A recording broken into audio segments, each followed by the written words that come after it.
Kita pakai baju maskot. Lepas tu kita lekat semua duit ni. Semua duit 50, duit 10, duit 20. Everything ada dalam RM6,000.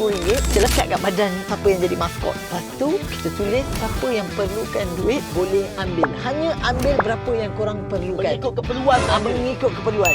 Okay. So, orang akan datang ambil siapa yang betul-betul memerlukan. Sebab 3 hari lagi raya. Kan? Selamat Hari Raya. Okey, kenapa dia orang ambil? Sebab mesti ada ibu bapa yang belum beli baju untuk anak. Abang yang tak ada bapak dan tak beli baju untuk ibu lagi. Nak beli untuk kakak. Jadi orang yang betul-betul perlukan duit dia akan datang ambil. So bila diorang datang ambil, kita kena pergi approach. Team kita 3 orang lagi kena pergi approach dan tanya dengan dia. Kita korek rahsia dia sikit. Untuk apa ambil? Saja buat macam biasa, kita borak biasa. Okay. Kita pancing dia. Bila kita pancing dia, kalau kita detect dia betul-betul orang susah yang perlukan duit, kita payung satu keluarga dia. Bagi